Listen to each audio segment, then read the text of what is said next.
Hello, my fellow modeling and tabletop gaming enthusiasts, and welcome back to the Mediocre Modeler Show. In this episode, we're coming at you with another inbox review of the Trenchworx FT-17, or Japanese Kogata. So this wasn't exactly an Adepticon purchase, but I did buy it with the... what's the term I'm looking for? With the discount code that I got at Adepticon. I ordered this along with another kit, and my order actually got delayed a little bit. They had to apparently do something. They had to make a new mold or something. I can't remember exactly. But when I'd emailed to ask about it, Dave let me know what was going on, and then actually threw in a couple of their free D-Day kits for me, which we'll take a look at another time. So pretty cool stuff. So yeah, I got this kind of for two reasons. One, you could use it in games of Blood and Valor, because American forces did use French FT-17s, the American Expeditionary Force, as well as the fact that I got to climb on not an FT-17, but an M1917, which was the American license-built version of the FT-17, one of the first tanks used by the United States military shortly after World War I. So let's go ahead and head on down, take a look what comes in this. All right, so as usual, we've got our excellent Trenchworx box, nice sturdy cardboard box with a wonderful color illustration of what our kit here is, French FT-17. Let's go ahead, open her on up. And of course, as always, I have opened everything and looked at it already. So first things first, as usual, we've got our instructions for our FT-17. This kit does come with options for just about everything.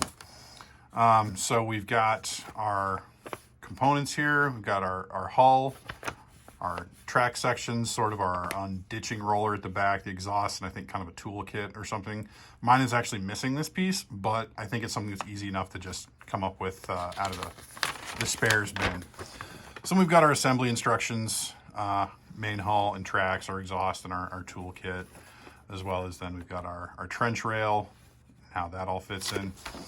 And then here on the back is where we've got some additional options. So we've got the original hexagonal turret. No, excuse me. The rounded... Well, we've got the option of the hexagonal or the round turret, as well as the communications turret, which does include the communications aerial. You also have the option for the machine gun. I can't remember exactly which machine gun it was, or it was the short-barreled 37mm cannon. And then, of course, your turret just slots home right there at the top. Be perfect for magnetizing, although I'm not entirely sure if you would really need to. I want to say that the round turret was actually the original, and then the hexagonal was the later model, because I think all US M1917s had the hexagonal turret, but I will check that and make sure that we get that information across correctly. So let's go ahead, take a look at what we got here. So for starters, let's get all our parts out here, and we will go ahead and take these out of the packaging just to get a better look at everything here. No reason to keep them in there. So to start with, we've got our track sections. I think pretty well done, nicely, perfectly detailed for gaming scale. It just kind of gives you an idea just how small these things actually are in real life. I mean, I don't have anything close by to compare it with, but yeah, this is a two-man tank, and they're actually somewhat revolutionary because it was the first tank to have its main armament in a rotating turret, whereas all the rest of them had them all fixed. You had the side sponsons on the Mark IV and Mark V. The Whippet had the sort of just the ball mount machine guns, the A7V, the Saint-Chamond, the Schneider. They all had fixed armaments essentially compared to the rotating turret of the FT-17. So you can see these are pretty well done, cast in resin. And then we've got our main hull in here. So you can see we've got our main hull piece there, and they've done a lot of the cleanup, getting the casting block off there. You know, nice armored surface texture. And again, you can see just how small this thing is. big old slot, and it's already looks like it's got a precast spot to put your magnets in if you wanted to. But yeah, so you had your driver's compartment here, and then you'd have, well, the driver's compartment was here, and you could climb in and out through here, and there were doors. You could open up these doors, open up this flap here, and then your turret went right on top of there. Then we've got our various turret options. So we've got our communications turret here on the left. We've got our circular smooth turret here on the right, and then our hexagonal turret, or in the middle, and our hexagonal turret here on the left. Again, very well done. Slots precast in there if you wanted to magnetize your weapon options, which is actually great. Because if I wanted to run a later American model one for some reason or not, you'd have the option to do that either way. So then a lot of your accessories and detail parts are actually 3D printed, wonderfully done, of course. So we've got our trench rail body here, and then we've got the two supports there, another support here in the middle. We've got our communications aerial here, I believe, as part of that as well. Our exhaust, and then we've actually got an option for a different cannon here as well. But then we've got our machine gun and then our 37 mil gun. So this is actually, how did they term the different turrets? Round turret. Round turret. So yeah, that's what we have that actually makes up our Trenchworx FT-17, or if you prefer, the Japanese Kogata used in the Manchurian conflict. And there we go, folks. The Trenchworx FT-17 inbox review. So, had to do a bit of a deep dive into the history books on this, just for a couple of questions that came up. So, the rounded turret was the original design. That is more faithful to the original design. Now, there were a number of different companies other than Renault producing the FT-17 in France during the First World War.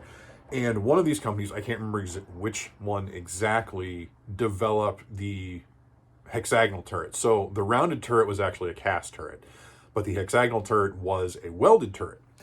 And they found that both could fairly easily mount the 8mm Hotchkiss machine gun, which is what was originally put into it. But the cast turret, the welded turret could mount the 37mm Puteaux better. Sorry for my terrible pronunciation.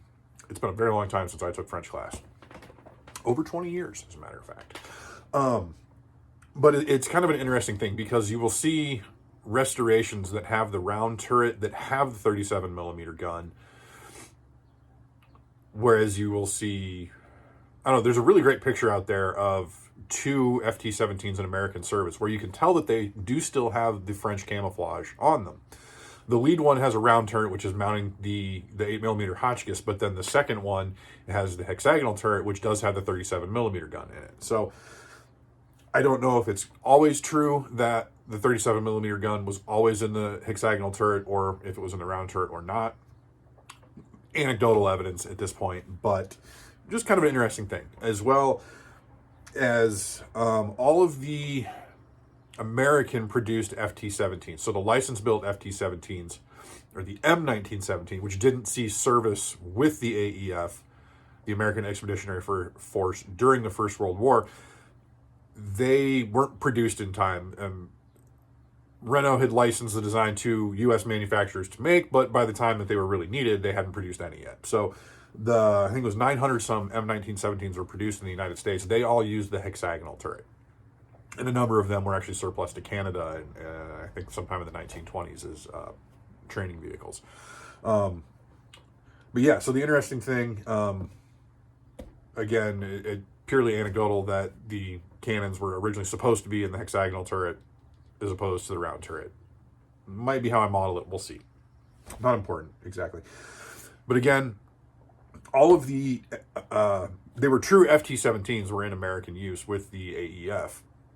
And they all still wore the original French camouflage. There was really no reason to try and repaint them. Another interesting fact is that between the United States Army and the United States Marine Corps in the First World War, they wore the same uniforms and used the same equipment. And that is down to General John Pershing, commander of the American Expeditionary Force, didn't want to outfit two fighting forces with different equipment and different uniforms. So the Marines basically had to make do with Army equipment. If I'm wrong on that, please let me know, but I'm pretty sure that is the case. So there were all kinds of variants of the FT-17 produced. Different armaments were tried and things like that. But I think for my purposes, I'm going to keep it with just the standard FT, and then have the option for either the machine gun or the 37mm cannon. But yeah, so that's going to be a lot of fun to paint up. I think trying French camouflage is definitely something I haven't done before, so it'll be something fun to try. But yeah, so there you go. That's what comes, excuse me, that's what comes with the Trenchworx FT-17. So I hope you folks enjoyed that. If you feel so inclined, please like, comment, and subscribe. And until next time, may your paints be thin, your brushes be pointy, and your dice be hot. Quick postscript for you. Here's that picture I was talking about, 2 American FTs. The first one has the rounded turret with the H-millimeter Hotchkiss. That second one has the hexagonal turret with the 37mm gun. Again, purely anecdotal. If you want to find this picture yourself, it's on Wikipedia. You can find it as well. You can also tell, if you look closely, that they still do have that French camouflage on them.